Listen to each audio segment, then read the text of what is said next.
Now, to give us a bit more analysis on these groups and their splinter groups, let's bring in security analyst Olivia Gita, who joins us now from London via Skype. Olivia, thank you for taking the time to speak to us.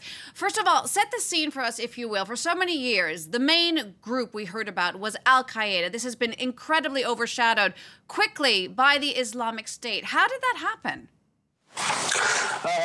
The Islamic State is basically Al-Qaeda in Iraq successor.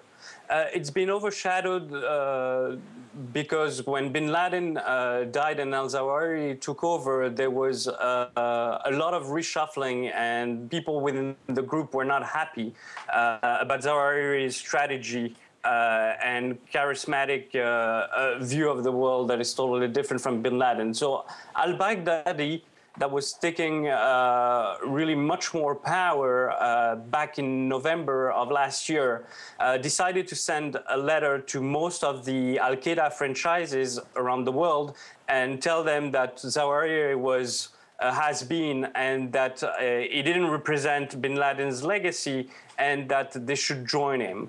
At that point, only one or two franchises decided to join him.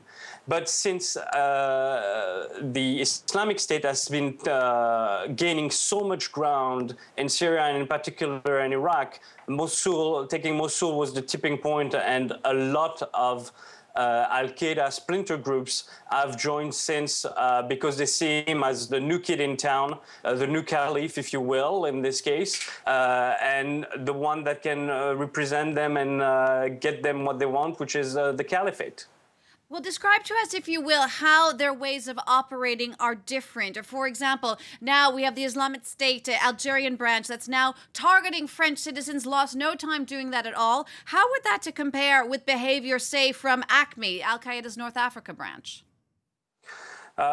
Look, they're a much more violent group, and I'm very afraid that unfortunately they will go ahead with their threat of killing the French hostage, because now their credibility is at stake. They want to be portrayed as a much more violent group that is not ready to negotiate compared to AQIM, which has been in the past very much trying to kidnap Western citizens to get ransom money, mostly from Western Europeans, except the Brits. So it's a total different ballgame, and that's what is very worrisome, is how quickly after the Islamic State asked to attack French citizens, they were able to kidnap someone. It was just a few hours.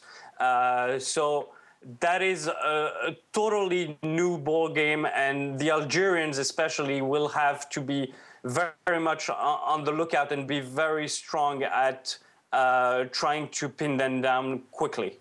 How do you see this playing out with these splinter groups, which had in the past been loosely associated with Al-Qaeda? Do you feel that they will all now, one by one, go over toward the Islamic State organization?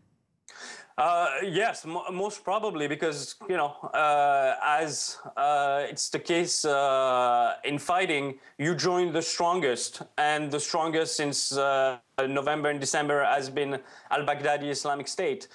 So I suspect that a lot of groups are going to, one way or another, pledge allegiance to him and be part of it. I mean, you have all the way down to Nigeria, even Boko Haram, saying that they are going to put in place a caliphate.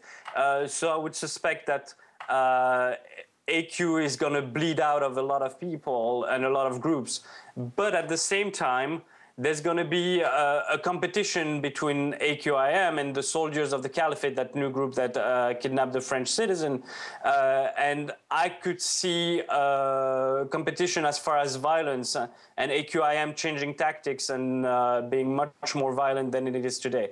All right, thank you for that. Olivia Gita, security analyst, speaking to us there from London. Now, Olivia was talking about that French citizen who has been kidnapped and is now being held by a group in Algeria that's linked to the Islamic State. Our Yuka Royer has more on that.